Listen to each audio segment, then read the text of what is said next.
Hola, ¿cómo están? Otra edición de Documenta. Hoy vas a ver un documental exclusivo sobre la masacre de Trelew, ocurrida el 22 de agosto de 1972. En esa época en la Argentina había una dictadura militar que había derrocado al gobierno de Ilia. Y precisamente esta dictadura militar allá por 1972 empezaba a languidecer y había apretado mucho las clavijas para evitar una suerte de revuelta popular y había encarcelado a muchísimos presos políticos. Precisamente esos presos políticos tenían que ver con las organizaciones armadas y en definitiva uno podía encontrar en el sur, en el penal de Rawson, a guerrilleros de la talla de Santucho, Vaca Narvaja, Gorrerán Merlo, guerrilleros que precisamente habían caído por estar combatiendo en contra de la dictadura militar de la NUCE. Fue precisamente en ese contexto que estos guerrilleros, pese a tener diferencias ideológicas, deciden armar, estructurar, idear una fuga masiva del penal de Rawson. Y esa fuga, en definitiva, fracasó por problemas de logísticas y de errores técnicos en la organización.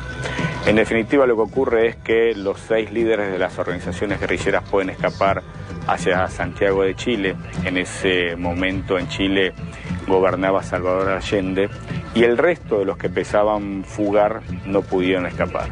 Entonces la dictadura militar lo que hace es generar una maniobra de castigo ejemplar para demostrar que aún tiene poder, y el poder pensaban aplicarlo, no importa que esto implicara una masacre, como finalmente ocurrió. Vos pensá que luego de irse los 6 líderes guerrilleros, quedan en el aeropuerto de Trelew 19 jóvenes presos políticos, y de esos 19, 16 son fusilados. Entonces lo que vas a ver a continuación es un documental exclusivo que se llama Trelew, Historia de un fusilamiento.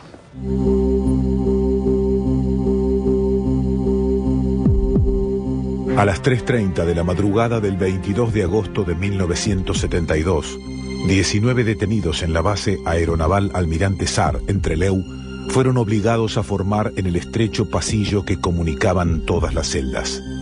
Segundos después, el capitán de corbeta Luis Emilio Sosa dio la orden. Fueron fusilados en represalia por la fuga del penal de Rawson ocurrida 7 días atrás. El promedio de edad de los muertos era de 26 años. Ustedes son los 3 sobrevivientes del 22 de agosto, de la masacre del 22 de agosto, de la masacre del 22 de agosto.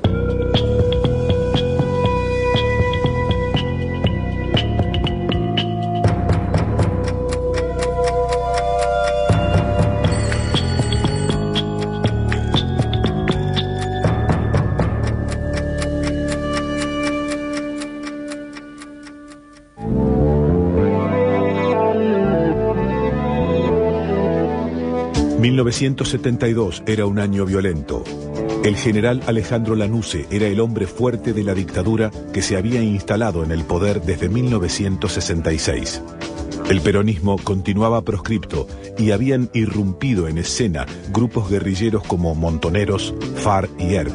Peronistas o marxistas, los 3 tenían un mismo objetivo: derrocar a la dictadura y alcanzar el socialismo nacional. Bueno, los muchachos se ponen calificativos propios.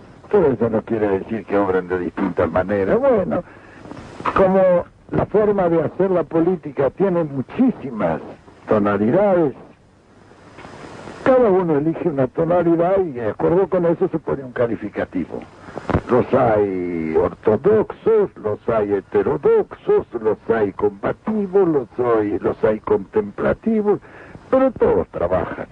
Perón era, detrás de todo esto, la figura que venía capitalizando y al mismo tiempo de capitalizar todo este desgaste de la dictadura, venía incidiendo y afectando prácticamente también, ayudando también en este proceso de desgaste de la dictadura militar de entonces. Preocupado por el posible regreso del general Juan Perón a la Argentina, Lanusse no previó que en el penal de Rawson los presos políticos estuvieran planificando una fuga.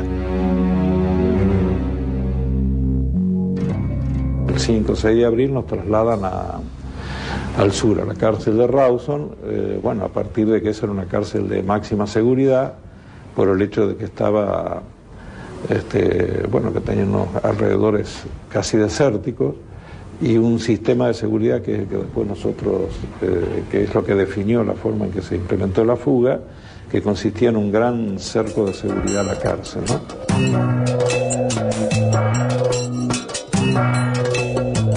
Los líderes del plan de fuga eran Mario Roberto Santucho, Enrique Gorriarán Merlo y Domingo Mena, del ERP, Marcos Osatinsky y Roberto Quieto, de FAR, y Fernando Vaca Narvaja, del grupo Montoneros. La idea era tomar el penal, conseguir vehículos para sacar a alrededor de 120 compañeros de la cárcel, llevarlos hasta Trelew, hacer coincidir todo esto con el vuelo de Austral que iba hasta Ushuaia y volvía de Ushuaia con escala en Rawson hasta Buenos Aires, y entonces tomar el avión y poder retornar con el avión. Ese fue el plan original planteado. La preparación para la fuga fue organizada desde adentro del penal.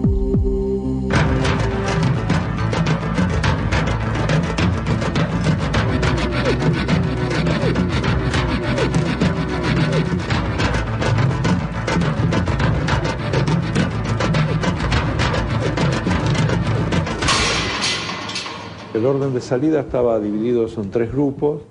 El grupo número 1 era donde estaba Robbie y Gringo Mena, que eran del RP, estaba Marcos Satinki y Roberto Quieto, que eran de la FAR, y Fernando Vaca Narvaja, que era de Montonero, y yo, que también era del RP. Después había un segundo grupo, que es el que finalmente va a Trelew, y un tercer grupo que era el resto de los compañeros, 90 y pico de compañeros, y que íbamos a salir en 3 vehículos: un auto, una camioneta, el segundo grupo más grande, una especie de F100 así más grande, F350, y un camión donde iban a salir el resto de los compañeros, ¿cierto? A las 18:30 del 15 de agosto de 1972 comenzó la toma del penal de Rawson.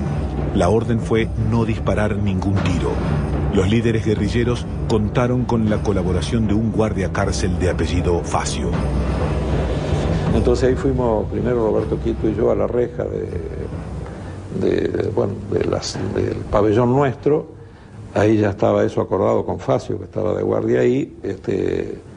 Lo llamamos a Facio para que él llame al jefe al jefe de turno ahí, ¿no? Entonces él efectivamente lo llama y ahí lo encañonamos y le dijimos que íbamos a ocupar el penal, que se quede tranquilo y en silencio. Lógicamente no se va a poder quedar tranquilo en esa circunstancia, pero sí respondió a esa presión, podríamos decir, y abrió la celda. Entonces ahí ya salimos en este caso, el caso de Roberto Quieto y mío, subimos al pabellón de arriba donde estaban las compañeras y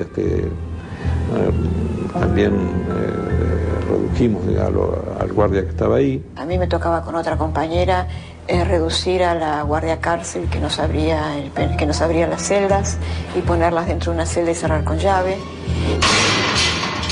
Iban tratando de tomar los diferentes puestos de guardia, obviamente en el mayor de los secretos y de los silencios, para no alterar el plan de fuga. Era obvio que si se disparaba un solo tiro abortaba la operación.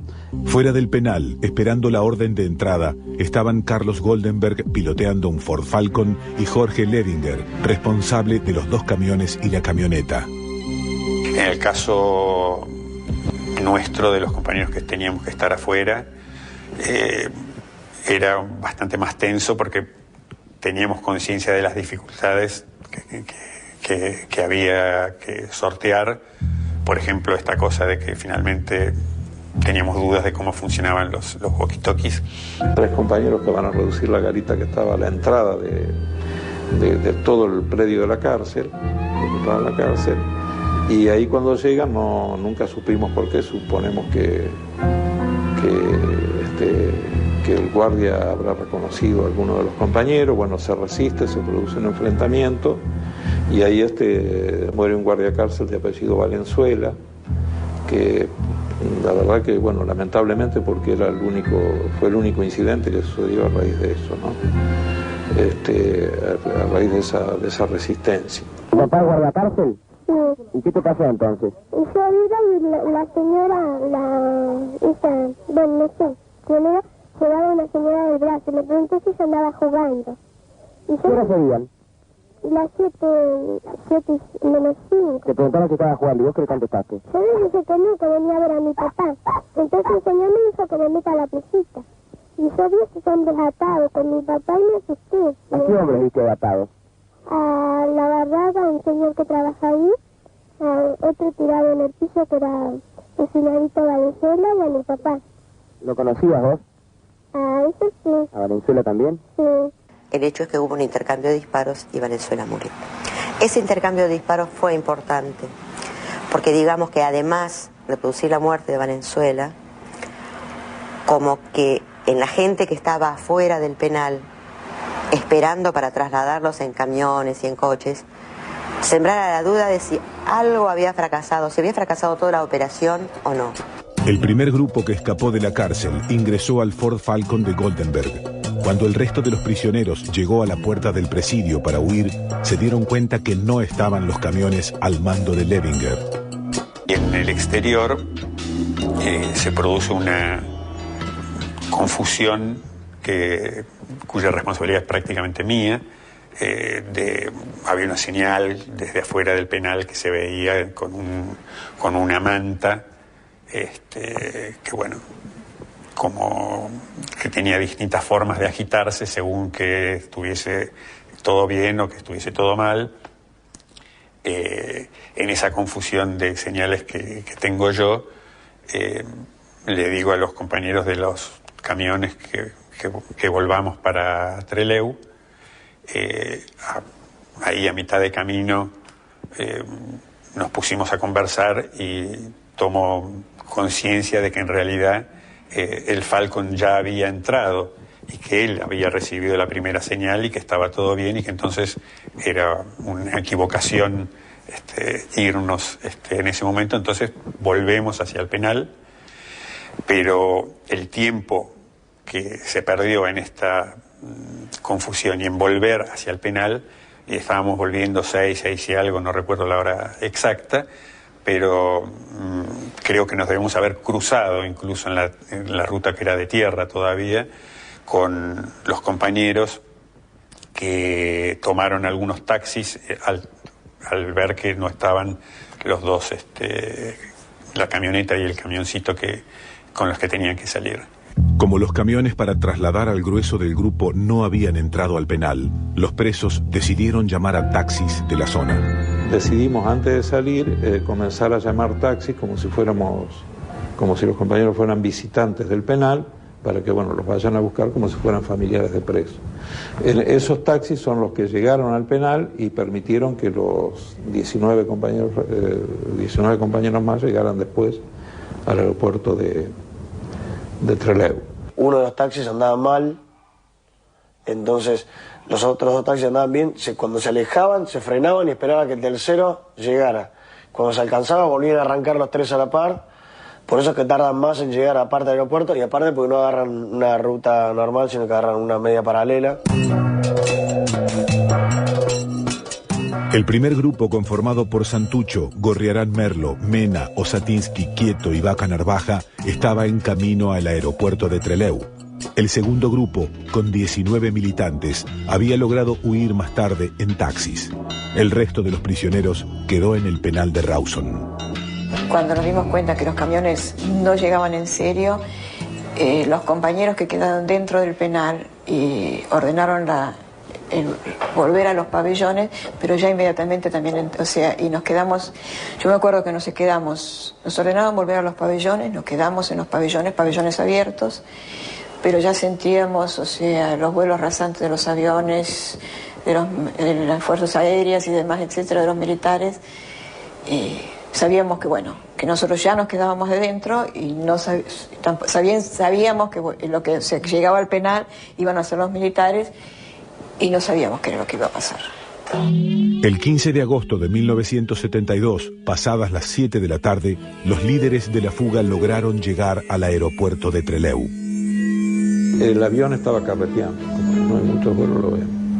Entonces ahí mismo sobre la marcha estábamos ahí fuera de la entrada del aeropuerto, ahí decidimos y subimos ahí Fernando Vaca Narvaja y yo a la torre de control. Y le dijimos al operador de la torre que éramos militares, él estaba con uniforme, así que era perfectamente creíble que éramos militares y que detuviera el avión, que lo íbamos a revisar porque había una denuncia de bomba. Ese avión había guerrilleros adentro que estaban complotados o que estaban de acuerdo para tomar el avión. Bueno, ahí subimos y nos distribuimos, Roby y Marcos adelante en la cabina, Roberto Quieto y yo atrás del avión y Fernando y Domingo Mena en el medio, digamos. Pero sin amenazar ni nada, pero igual para la gente lógicamente era una tensión muy grande, ¿no? Y en esta situación esperaron unos minutos para ver si llegaba el resto de los compañeros con los taxis, porque no habían podido llegar de otro modo, y ante la inminencia de que estaba la base al lado y la posibilidad de que le crucen efectivamente un vehículo en la ruta y que no puedan salir, decidieron en algún punto salir con el avión. Pues, ¿cuál fue para usted el momento más angustioso de todo el viaje? Bueno, el primero, cuando recién la operación Comando tomó el avión, una azafata alcanzó a decir un poquito con un voz un poquito desesperada, desciendan por favor rápido los pasajeros, y en ese interín actué rápidamente, y cuando estaba en el amontonamiento de gente para descender, entró una señorita de 20 años más o menos, pistola en mano, gritando no se muevan que tiro, no se muevan que tiro, y bueno, en una fracción de segundo me volví a sentar, y ese fue el momento más angustioso para mí personalmente, porque era el que estaba primero, ¿no? Bueno, el piloto del avión primero decía que no, porque se le dijo de ir a Chile, le dijo Roby, y primero decía que no alcanzaba la nafta, ¿no? Comandante Ford, usted fue el hombre que tripulaba el avión desviado anoche hacia Chile, ¿no es cierto? Afirmativo. ¿Vivió un momento de real inquietud, de real preocupación, o abordó serenamente toda la situación? Bueno, creo que sí, que fue bastante serena. Inquietud tuve en el primer momento cuando abordaron el avión. Probablemente no sé qué fue lo que ocurrió en Rawson y en Trelew, pero había alguna persona de las que atacaron que estaban, creo que bastante nerviosas. Y después otro momento de real inquietud fue cuando nació en Chile. Bueno, no sé si me estoy excediendo. Nació en Chile la posibilidad de ir a Cuba. Ni la tripulación, ni en particular este avión está en condiciones de hacer un viaje a un país tan lejano. Así que ahí hubo, como una especie de pequeño intercambio de opiniones. Dice, ¿cómo no va a alcanzar nada? Si alcanza para ir a Buenos Aires, tiene que alcanzar por lo menos hasta Puerto Montt, que estaba a esa altura, para reabastecerse, que fue finalmente lo que se hizo, ¿no? En ese momento son desviados hacia Puerto Montt. ¿Qué ocurre luego? Bueno, llegamos a Puerto Montt y se hacen algunas tratativas, que más bien adivinamos porque permanecimos siempre en nuestros puestos, y para posteriormente seguir hasta Santiago de Chile. Mientras el avión con el primer grupo de evadidos del penal carreteaba por la pista, en 3 taxis el segundo grupo trataba de llegar al aeropuerto. El segundo grupo llega un poco más tarde y no pueden tomar, el avión ya había levantado vuelo y se había ido. Y llegaron al aeropuerto en el momento en que el avión carreteaba, que ahí se iban los otros compañeros. Desde la provincia de Chubut, exactamente en el aeropuerto de la ciudad de Trelew, donde ayer se desarrollaron uno de los acontecimientos que conmovió la opinión pública. Un avión de la empresa Austral, de similares características a este y exactamente en posición similar, fue abordado por 6 individuos que, vestiendo ropas militares, obligaron al piloto a emprender rumbo a Puerto Montt. mientras que otro grupo de individuos integrado por 12 o 13 personas copaba todas las instalaciones del aeropuerto de Trelew, principalmente sus comunicaciones centralizadas en la torre de control. Estamos terminando el primer bloque de este documental exclusivo Trelew, historia en fusilamiento. Ponete en situación. Es 15 de agosto de 1972. Los 6 jefes de las organizaciones guerrilleras más importantes de la Argentina están escapando de Chubut. Abordaron ya el avión de la Compañía Austral y están despegando rumbo a Santiago de Chile. Allí gobernaba Salvador Allende y había prometido protección política y libertad. Mientras tanto, 19 presos políticos a bordo de 3 taxis están tratando de llegar desesperadamente al avión que finalmente los dejó en tierra. Y los otros 100 presos políticos que pensaban fugar quedaron en el penal porque los camiones que iban a transportarlos nunca llegaron. Esos 19 presos políticos quedaron a merced de las Fuerzas Armadas y de las Fuerzas de Seguridad. No podían ir a ningún lado. Entonces lo que vas a ver a continuación, luego de la tanda, es el destino de estos 19 presos políticos y en definitiva te vamos a contar por qué la dictadura decidió pasarlo por las armas. Eso después de la publicidad. Ya venimos. Segundo bloque de este documental exclusivo Trelew, historia del fusilamiento. Lo que vas a ver a continuación es fácil de explicar, pero difícil de entender. Te vas a encontrar al principio con que los 19 presos políticos que no pudieron escapar están rodeados por las fuerzas de seguridad y las Fuerzas Armadas en el aeropuerto de Trelew. En ese contexto, 2 militantes políticos, 2 guerrilleros, exigen un médico, le piden al juez del lugar que les garantice su seguridad y su salud, en fin, arbitran los recursos y los medios necesarios como para volver al penal sanos y salvos. Sin embargo, lo que vas a ver a continuación muestra otra cosa. Cuando el micro iba al penal, cuando el micro los iba a regresar con vida al penal, la dictadura militar encabezada por la NUCE cambia las reglas de juego, dicta una ley de emergencia y de seguridad y a partir de allí la tragedia empieza a ponerse en marcha, a desencadenarse. Entonces, segundo bloque de este documental exclusivo Trelew, historia en fusilamiento.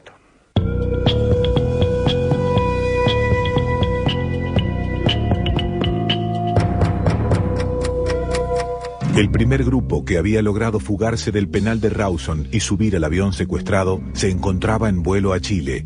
Para el segundo grupo, formado por 19 miembros de las organizaciones armadas, la suerte no fue la misma. Llegaron demasiado tarde al aeropuerto. Ya no había avión para ellos. Antes de entregarse a las autoridades, improvisaron una conferencia de prensa. ¿Todo salió como fue planeado o esto fue un poco así víctima de las circunstancias? Sí, evidentemente, o sea, nuestra intención era irnos, ¿no? A hacer esto. No fuéramos todos, se fue solo un grupo. El resto no podemos llegar a tiempo. ¿No llegaron a tiempo? No llegamos a tiempo. Volviendo al grupo ese segundo que no encuentra modo de escapar y que tiene que negociar su rendición, lo hacen ante cámaras de televisión, periodistas, etcétera, y médicos que legalicen o que den cuenta de que ellos estaban en perfectas condiciones de salud y que se entregaban sin ningún tipo de violencia. El resto del grupo que despegó, que pudo despegar en el avión, ya tenía órdenes precisas de que ustedes, si no llegaban a tiempo, ellos despegaran. Así es. Sí. Así es. ¿Cuántos quedaron acá en este momento? Creo que somos de 19 o 20, en este momento lo vamos a contar. ¿Se volaron el camino? ¿Lo demora se produjo un camino? Sí. ¿Hay gente de periodismo que quiera hacer alguna pregunta que se haya pasado? Nada más que la tranquilidad para la gente que está acá. ¿Cuáles son las condiciones? Y entregarnos incondicionalmente en este momento. Incondicionalmente, es decir, nuestra lucha es bien demostrativa de que no tenemos ninguna intención de hacer ningún daño a los civiles, ¿no es cierto? Les hemos aclarado y les hemos reiterado, simplemente ellos los mantenemos aquí, incluso por seguridad de ellos, está la represión afuera, mientras transamos con la represión para entregarnos, entregar las armas y garantizar nuestra seguridad. Una cosa más sobre... La seguridad de ellos está garantizada también. Esta foto recorrió el mundo.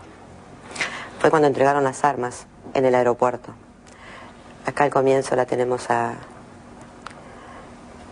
Ana Villarreal de Santucho y de Santoña Berger. Para tranquilidad de los familiares de la gente que se encuentra retenida en el aeropuerto de Trelew, diremos que a pesar de que en estos momentos el local del aeropuerto de la ciudad de Trelew se ha rodeado por fuerzas policiales y del ejército, acaban de manifestar miembros de las organizaciones armadas, FARC, ERP y Montoneros, que después de haber realizado esta entrevista y haber llegado a la masa de la población a través de la prensa escrita, es factible, y ellos lo han decidido así, entregarse incondicionalmente sin ningún tipo de violencia. Reiteramos que esto es por si llega nuestro videotape a tiempo a la imagen de vuestros televisores. Sobre esto creo que es conveniente aclarar algunas cosas sobre la entrega incondicional. Primero nuestro estado, o sea, de los 19 compañeros, que es perfecto, y segundo, la presencia del juez. La presencia del señor juez. Acá las cámaras toman. Aquí estoy yo, sí. Perfecto. La presencia del juez federal, doctor Alejandro Godoy. Y que el compañero en todo caso resuman, o sea, las condiciones, o sea, la forma en la cual va a ser nuestra entrega, para garantizar nuestra integridad, nuestra seguridad física. No solamente que no nos asesinen como han asesinado a otros compañeros nuestros, sino tampoco, o sea, caer bajo la tortura a la cual permanentemente las fuerzas represivas están adictas. Nada más. Una de las condiciones que piden es que los devuelvan al lugar de donde se habían escapado, que era la unidad penitenciaria de ahí de Chubut. Nuestro objetivo al llamar al señor juez y a los señores periodistas ha sido garantizar nuestra seguridad personal. Como decía el compañero, tenemos sobradas experiencias de compañeros nuestros e incluso nuestras mismas, de los compañeros que hoy integran este fuerza, que cuando han caído presos han sido torturados, picaneados, brutalmente golpeados, cuando han sido interrogados por la policía, por las fuerzas represivas. El objetivo es tratar de evitar que esto hoy se repita. Las condiciones para entregarnos va a ser esas garantías, ¿no es cierto? Vamos a exigir que el señor juez verifique nuestro estado físico. Para eso yo creo que podríamos pedir la presencia de un médico, que puede verificar el estado físico de todos los integrantes de este grupo, y de la misma manera lo vamos a exigir al ser reintegrados a la cárcel. Vamos a pedir también que el señor juez nos acompañe físicamente a nosotros hasta la cárcel. A pesar de que las condiciones de entrega por parte del grupo que había tomado el aeropuerto eran mínimas y que el jefe del operativo, el capitán de corbeta Luis Emilio Sosa, las había aceptado, todo empezó a salir mal en Trelew. Los revisa un médico, un juez federal los acompaña hasta un micro en el que los suben, y ese micro queda detenido durante largo tiempo. Casi una hora detenido. La promesa era devolverlos al penal. Hasta que se enteran de por qué estuvieron tanto tiempo detenidos. Les comenta Luis Emilio Sosa, que luego sería su verdugo, que se había declarado el estado de emergencia, por eso la demora, y que la autoridad mayor ya no era el juez, sino que era él. Las fuerzas de seguridad habían asumido el control de la situación y de la zona. Ahí les informan que serían trasladados a la base Almirante Sar. Los 19 militantes que no lograron subir al avión fueron llevados a la base Almirante Sar, dependiente de la Marina. La ley del estado de emergencia decretada por el gobierno del general Lanusse había sellado su destino. Una vez arriba del micro y llegados a la base Almirante Sar, Sosa cambia. Comienza a ser autoritario, despectivo. No solo autoritario y despectivo, sino que las amenazas que profiere son claras. Es decir, entre ellas decía, por ejemplo, ahora van a ver lo que es el terror antiguerrilla. Van a declarar, van a confesar, van a recibir una bala en cualquier momento. El 16 de agosto de 1972, las ciudades de Trelew y Rawson amanecieron sitiadas. A las 5 de la mañana salimos para Rawson. Nos encontramos allá en Trelew, donde se alojaban la mayoría de la gente que iba, con infinidad de padres que habían hecho igual que nosotros, ¿no? Y llegamos a la mañana y ya a las 2 o 3 de la tarde apareció un celular de la policía y nos llevó presos. A todos los padres nos metieron en la comisaría, nos hicieron poner el dedo, así que tenemos una entrada en la comisaría. Y a los abogados los llevaron a Rawson y también los pusieron presos, a todos los abogados que habían viajado con nosotros. El lugar más cerca donde se podían estar los periodistas, que serían unos 100, 120 metros del penal, y el fotógrafo baja del auto y empieza a sacar fotos del penal con un zoom de los de aquella época.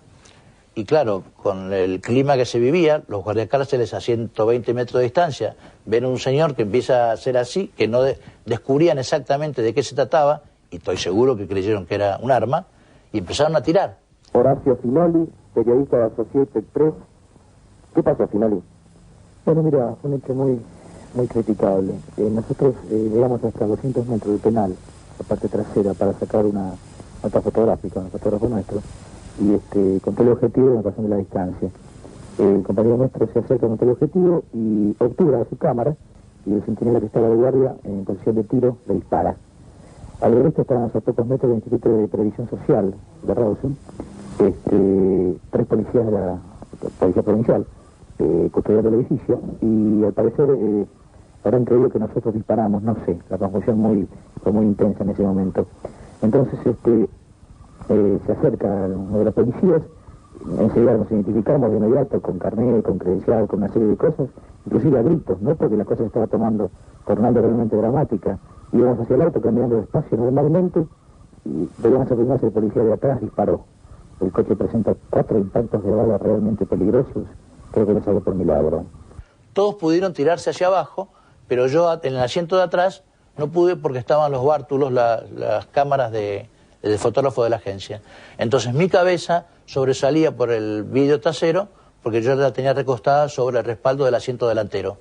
Y entonces ahí puso rodilla en tierra, tomó mejor puntería, levantó el arma, tiró y ahí me dio. Me entraron 6 esquilas, 4 de bala y 2 de la chapa del auto. Las condiciones de los 19 militantes ahora detenidos en la base aeronaval Almirante Sar fueron terribles desde el momento en que llegaron.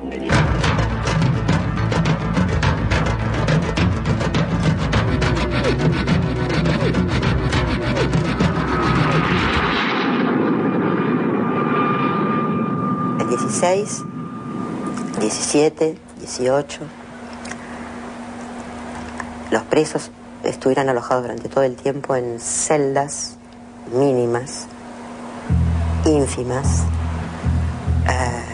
sin camas, sin colchones, sin nada. Les proporcionaban colchones y mantas en determinadas horas del día y siempre a distintas horas.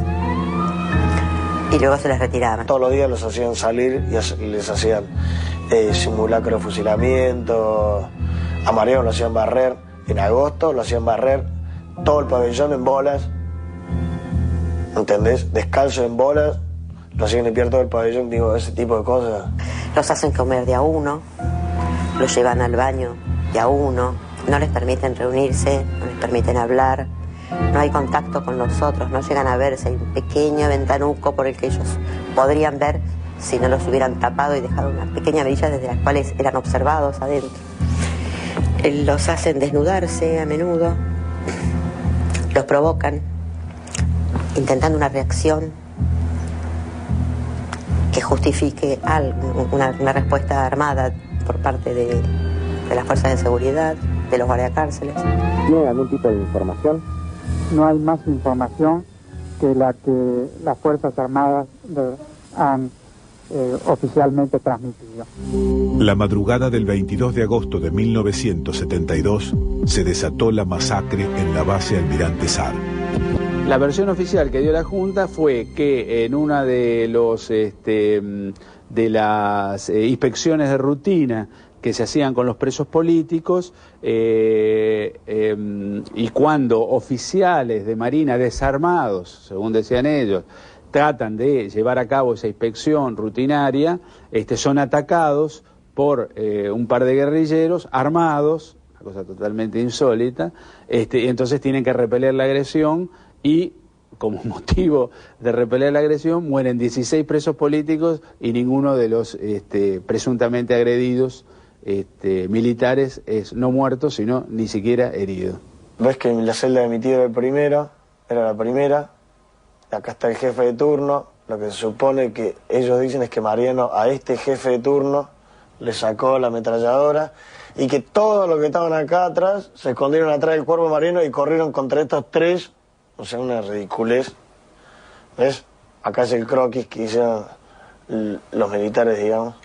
El que estuvo a cargo de esa represión fue un capitán de infantería de Marina que se llamaba Sosa y que a partir de ese hecho después la Marina de alguna manera lo protege y le da un destino militar en Estados Unidos y lo manda para Estados Unidos y nunca más volvió. En los fusilamientos murieron 16 detenidos. Los sobrevivientes, muy mal heridos, después de un tiempo, fueron llevados a la enfermería de la base y dejados allí sin atención médica. María Antonia Berger, Alberto Miguel Camps y Ricardo René Aybar permanecen internados en salas individuales en un pabellón interno del nosocomio, bajo fuerte custodia militar. Aquí están las imágenes, reiteramos, que logramos esta noche. Allí se ve a María Antonia Berger. Las primeras imágenes que se mostraron fueron registradas en la habitación donde está internado Alberto Miguel Camps. Pudimos establecer que aparentemente su estado no es delicado y evoluciona satisfactoriamente. Recordamos que Camps, el mismo día de su arribo al hospital naval ocurrido el martes, fue sometido a una intervención quirúrgica.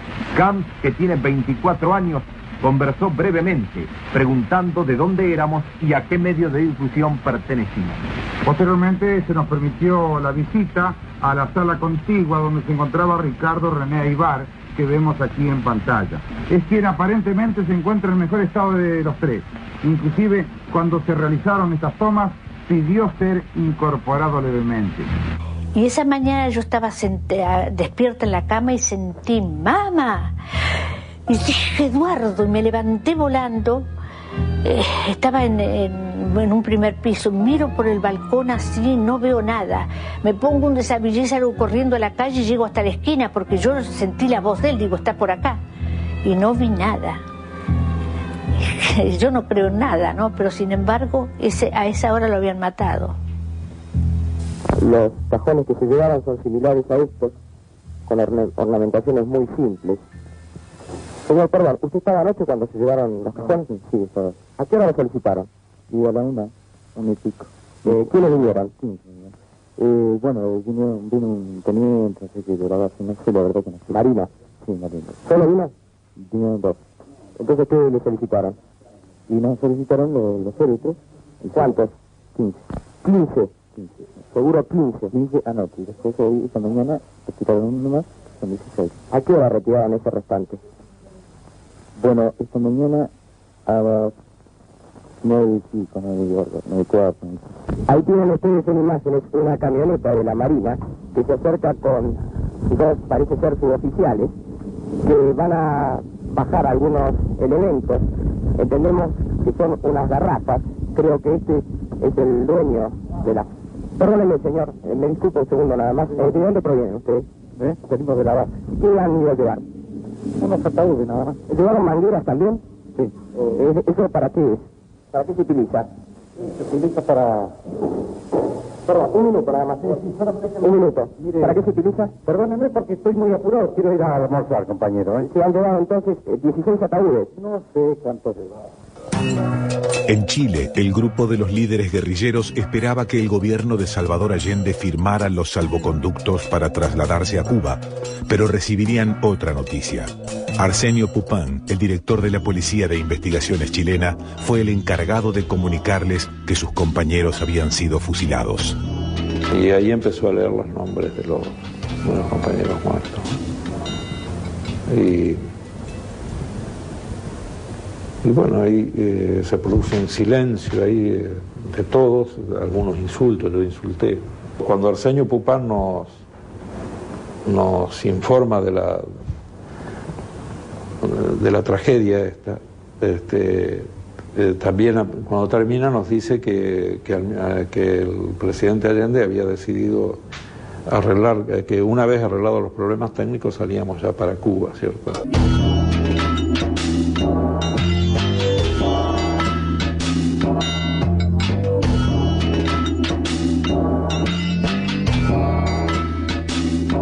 Estas son fotos de cuando estaban en Cuba, dando conferencias de prensa, charlas. Acá tenemos a Anita Biesen, que es la jovencita que iba en el avión como apoyo, que no participó en la fuga, sino que estaba afuera y en el avión, y llegó en el avión para apoyarlos, y que fue con ellos hasta Cuba. Los cuerpos de algunos de los fusilados en Trelew fueron trasladados a sus lugares de origen para su velatorio. Alberto del Rey y Mario Delfino a Rosario, Humberto Toschi a Córdoba, Eduardo Capello, María Angélica Sabelli y Ana María Villarreal de Santucho a Buenos Aires, en la sede del Partido Justicialista de la Avenida La Plata.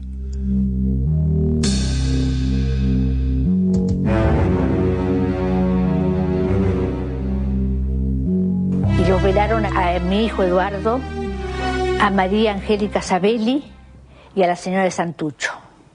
A esos tres los velaron juntos.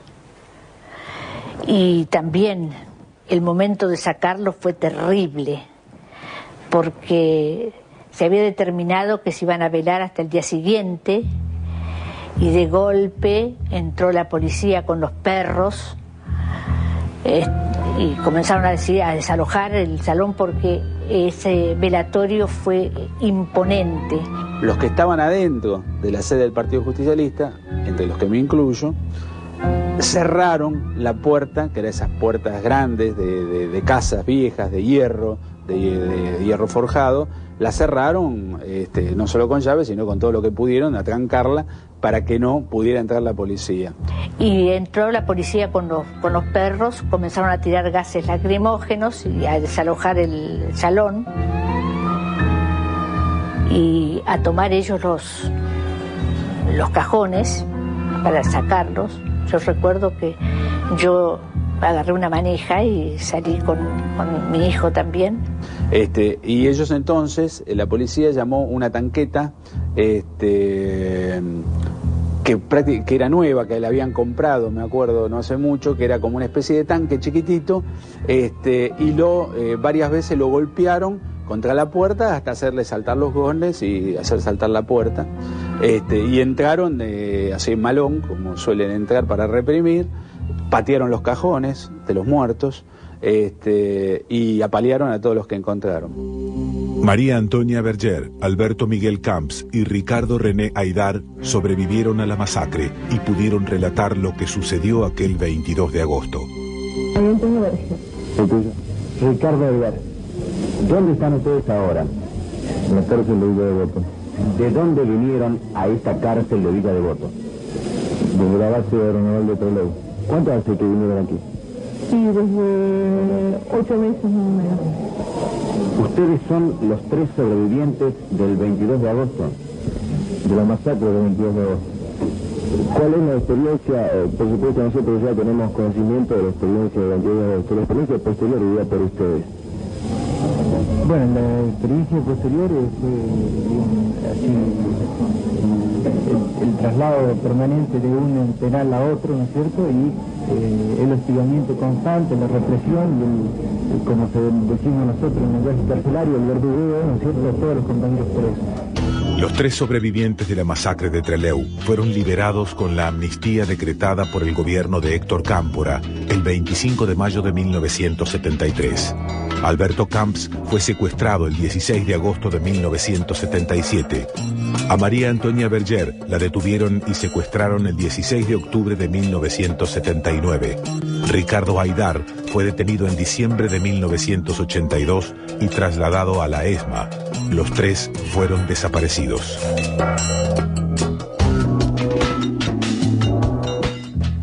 El 22 de agosto de 1972 fueron fusilados Carlos Astudillo, 28 años, FAR, Rubén Pedro Bonet, 30 años, ERP, Eduardo Capello, 24 años, ERP, Mario Emilio Delfino, 29 años, ERP, Alberto del Rey, 26 años, ERP, Alfredo Cohn, 27 años, FAR, Clarisa Lea Place, 24 años, ERP, Susana Lesgart, 22 años, Montoneros, José Ricardo Mena, 20 años, ERP, Miguel Ángel Polti, 21 años, ERP, Mariano Pujadas, 24 años, Montoneros, María Angélica Sabelli, 23 años, FAR, Ana Villarreal de Santucho, 36 años, ERP, Humberto Suárez, 23 años, ERP, Humberto Toschi, 26 años, ERP, Jorge Alejandro Ulla, 28 años, ERP.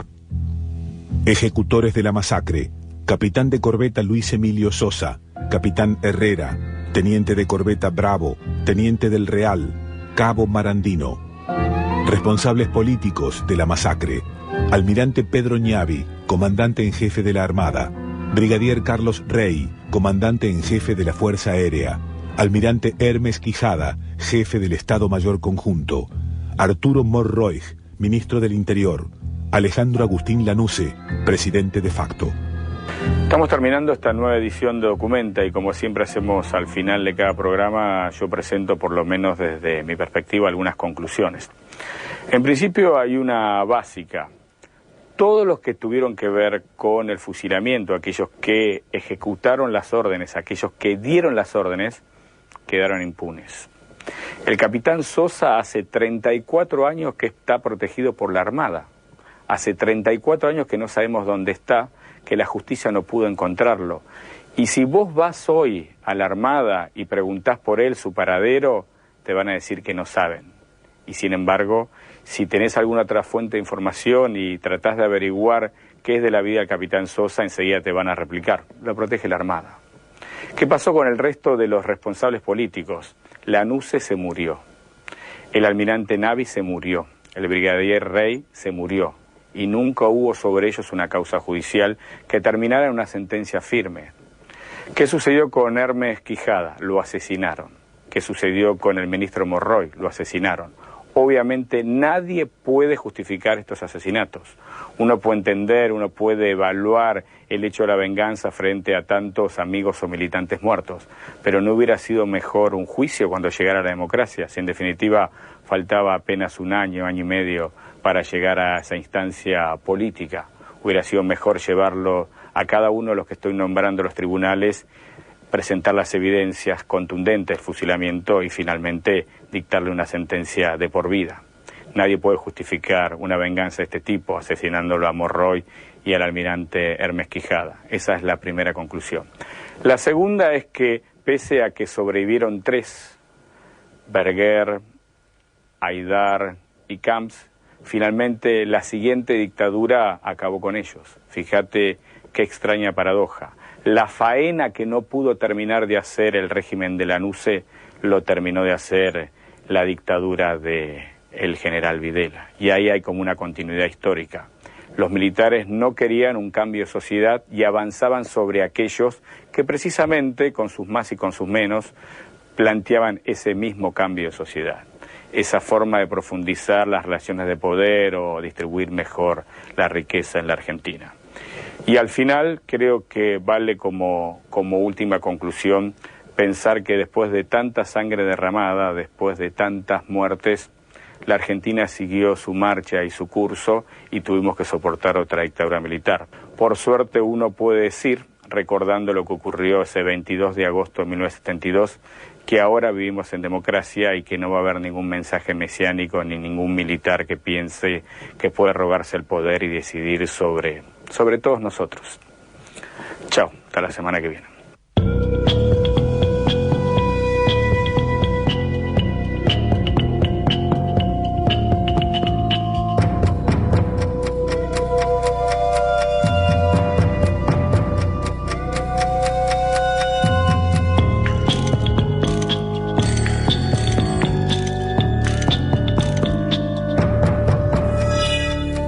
Sobre el caso de Roberto Quieto y mío, subimos al pabellón de arriba donde estaban las compañeras y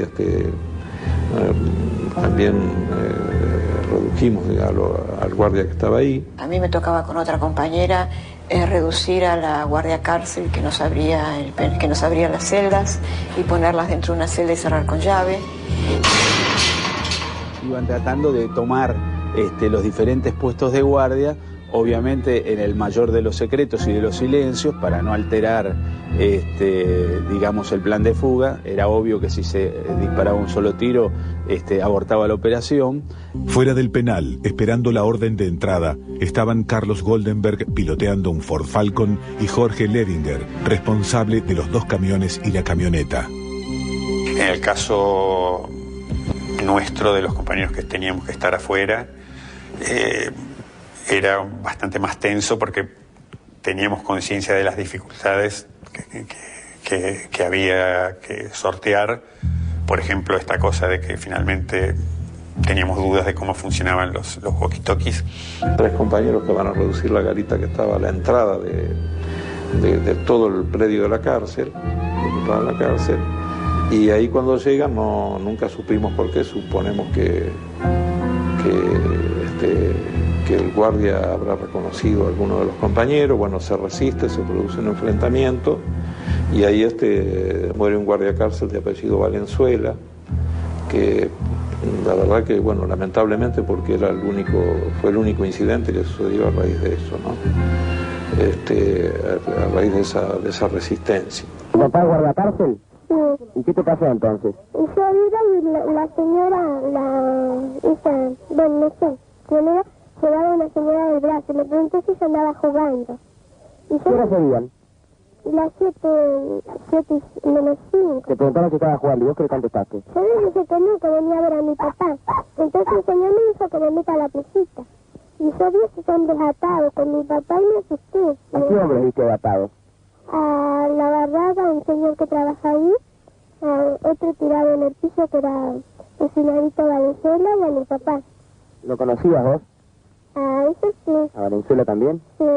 El hecho es que hubo un intercambio de disparos y Valenzuela murió.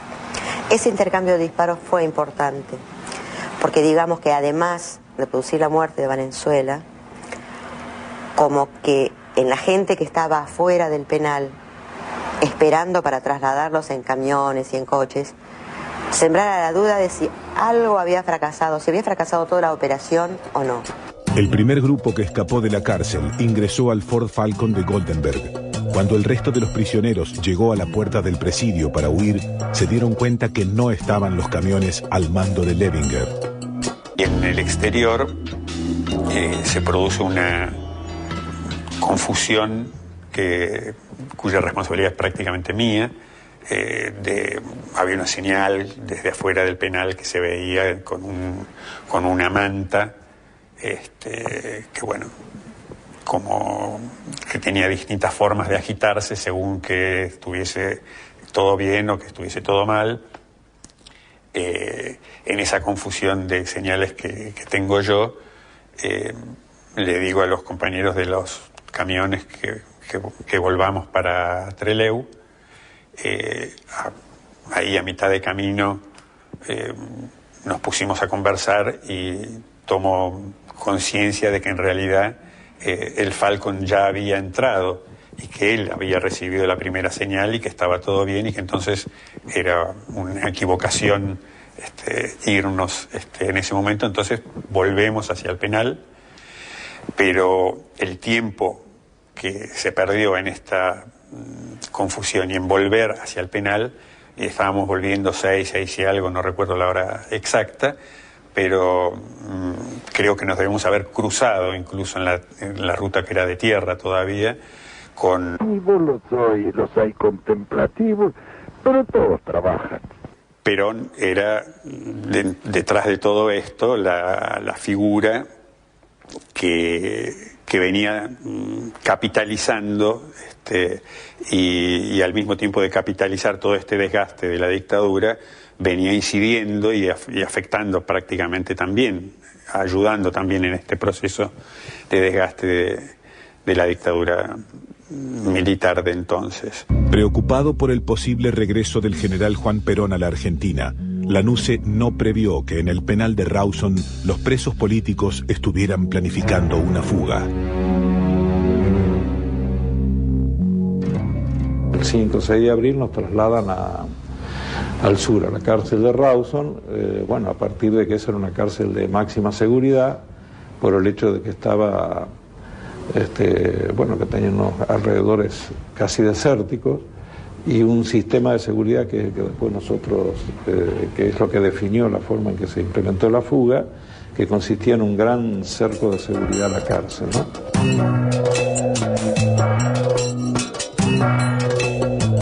Los líderes del plan de fuga eran Mario Roberto Santucho, Enrique Gorriarán Merlo y Domingo Mena, del ERP, Marcos Osatinsky y Roberto Quieto, de FAR, y Fernando Vaca Narvaja, del grupo Montoneros. La idea era tomar el penal, conseguir vehículos para sacar a alrededor de 120 compañeros de la cárcel, llevarlos hasta Trelew, hacer coincidir todo esto con el vuelo de Austral que iba hasta Ushuaia y volvía de Ushuaia con escala en Rawson hasta Buenos Aires.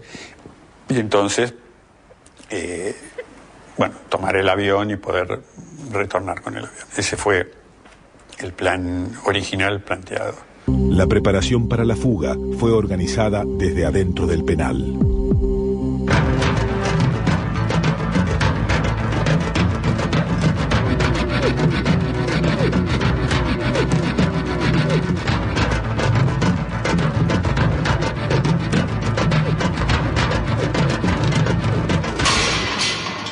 El orden de salida estaba dividido en 3 grupos. El grupo número 1 era donde estaba Robbie y Gringo Mena, que eran del RP, estaba Marcos Satinki y Roberto Quieto, que eran de la FAR, y Fernando Vaca Narvaja, que era de Montonero, y yo, que también era del RP.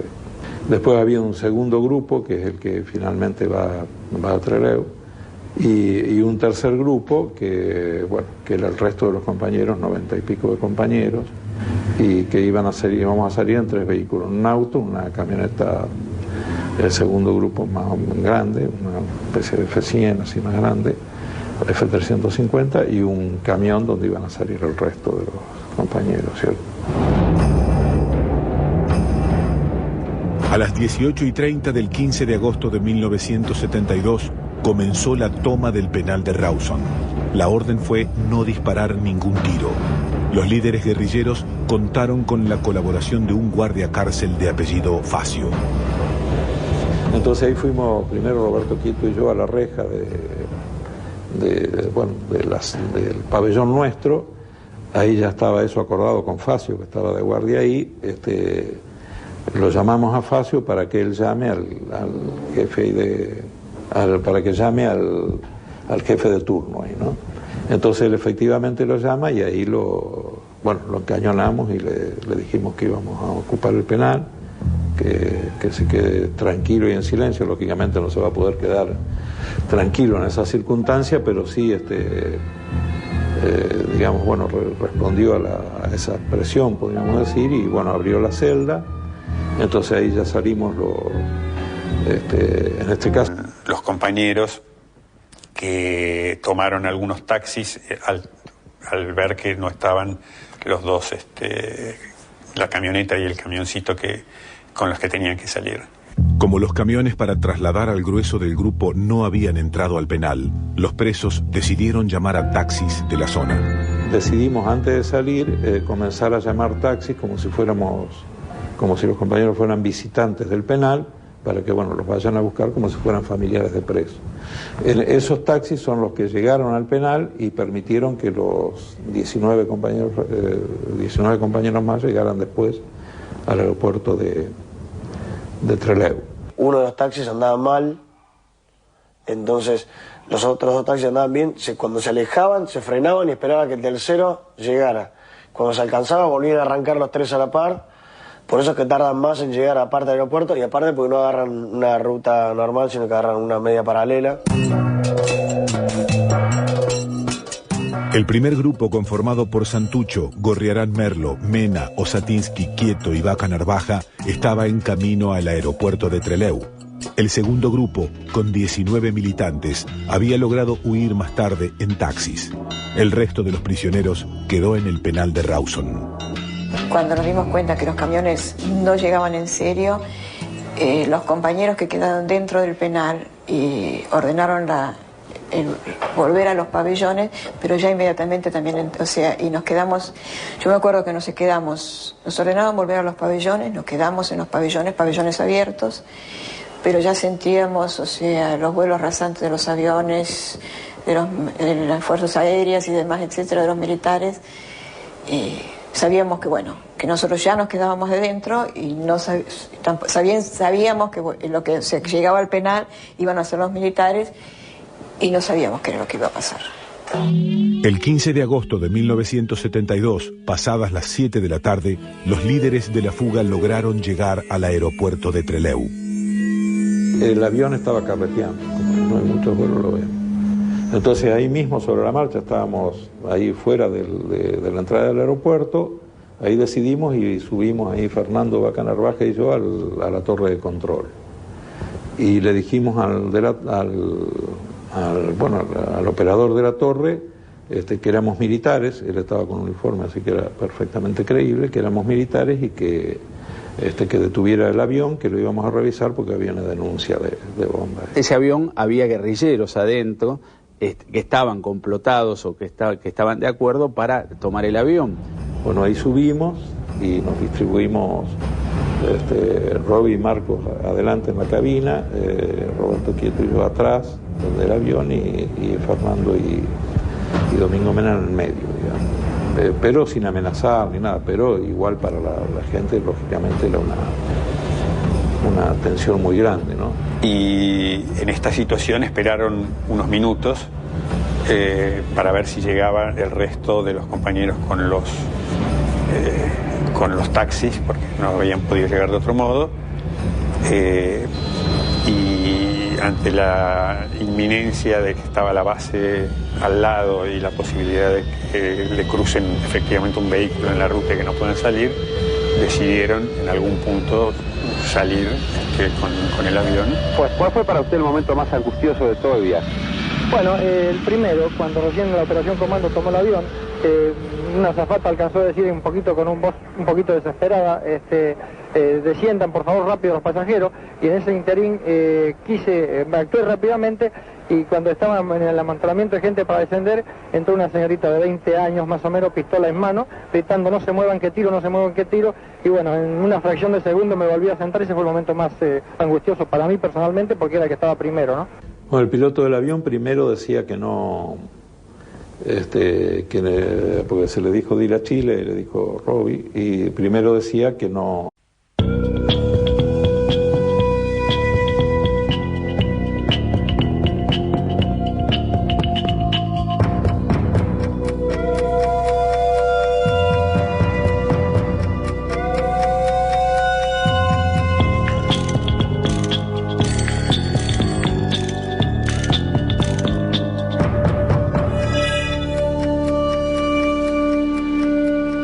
Hola, ¿cómo están? Otra edición de Documenta.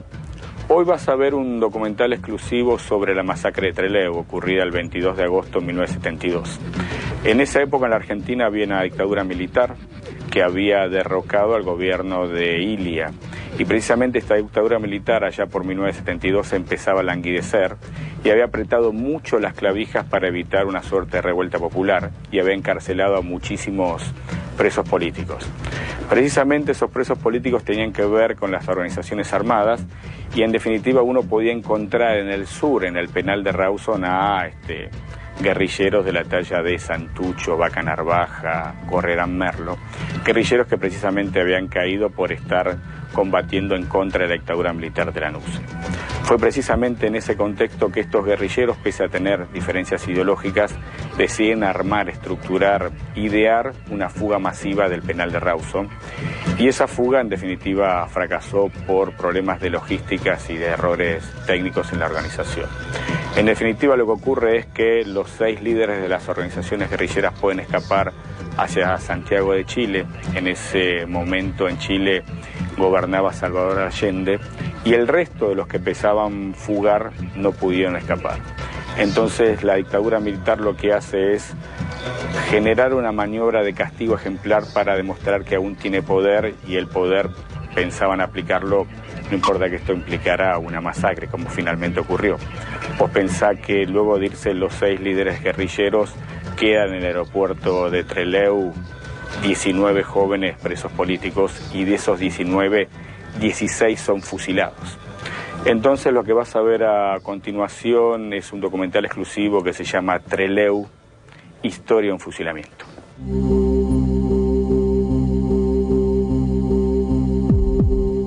A las 3:30 de la madrugada del 22 de agosto de 1972, 19 detenidos en la base aeronaval Almirante Sar, en Trelew, fueron obligados a formar en el estrecho pasillo que comunicaban todas las celdas. Segundos después, el capitán de corbeta Luis Emilio Sosa dio la orden. Fueron fusilados en represalia por la fuga del penal de Rawson ocurrida 7 días atrás. El promedio de edad de los muertos era de 26 años. Ustedes son los 3 sobrevivientes del 22 de agosto. De la masacre del 22 de agosto. De la masacre del 22 de agosto.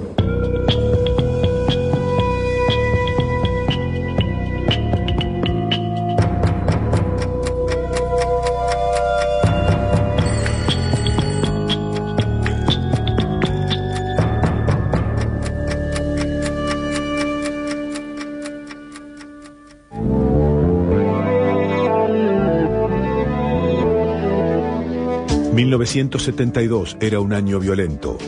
El general Alejandro Lanusse era el hombre fuerte de la dictadura que se había instalado en el poder desde 1966.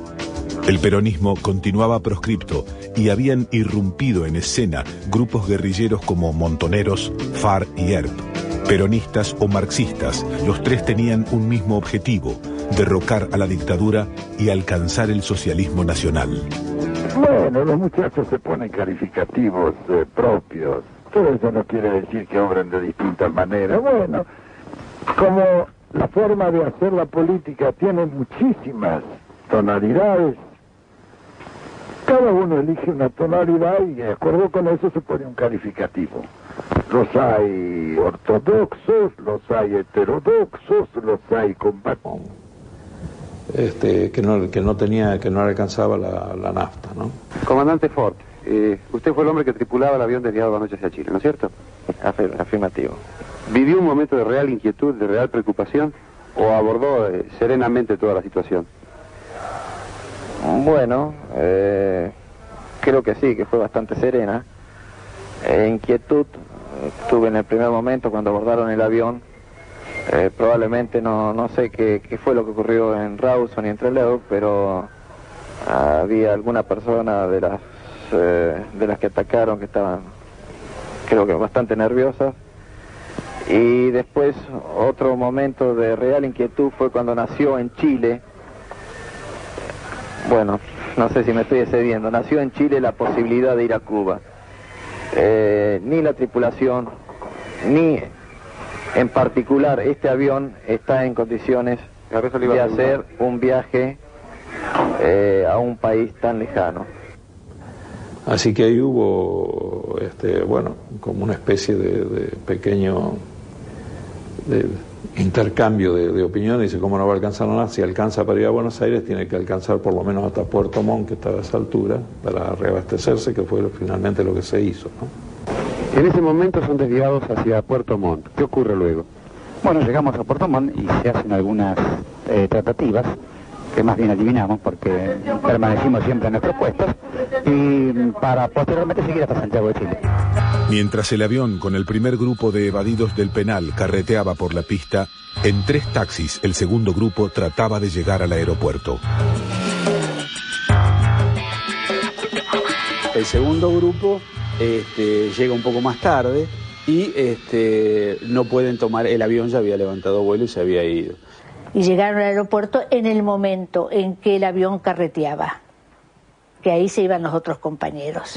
Desde la provincia de Chubut, exactamente en el aeropuerto de la ciudad de Trelew, donde ayer se desarrollaron uno de los acontecimientos que conmovió la opinión pública. Un avión de la empresa Austral, de similares características a este y exactamente en posición similar, fue abordado por 6 individuos que, vistiendo ropas militares, obligaron al piloto a emprender rumbo a Puerto Montt. Mientras que otro grupo de individuos, integrado por 12 o 13 personas, copaba todas las instalaciones del aeropuerto de Trelew, principalmente sus comunicaciones centralizadas en la torre de control. Estamos terminando el primer bloque de este documental exclusivo Trelew, historia de un fusilamiento. Ponete en situación. Es 15 de agosto de 1972. Los 6 jefes de las organizaciones guerrilleras más importantes de la Argentina están escapando de Chubut. Abordaron ya el avión de la compañía Austral y están despegando rumbo a Santiago de Chile. Allí gobernaba Salvador Allende y había prometido protección política y libertad. Mientras tanto, 19 presos políticos a bordo de 3 taxis están tratando de llegar desesperadamente al avión que finalmente los dejó en tierra. Y los otros 100 presos políticos que pensaban fugar quedaron en el penal porque los camiones que iban a transportarlos nunca llegaron. Esos 19 presos políticos quedaron a merced de las Fuerzas Armadas y de las Fuerzas de Seguridad. No podían ir a ningún lado. Entonces lo que vas a ver a continuación, luego de la tanda, es el destino de estos 19 presos políticos y en definitiva te vamos a contar por qué la dictadura decidió pasarlo por las armas. Eso después de la publicidad. Ya venimos. Segundo bloque de este documental exclusivo Trelew, historia del fusilamiento. Lo que vas a ver a continuación es fácil de explicar, pero difícil de entender. Te vas a encontrar al principio con que los 19 presos políticos que no pudieron escapar están rodeados por las fuerzas de seguridad y las fuerzas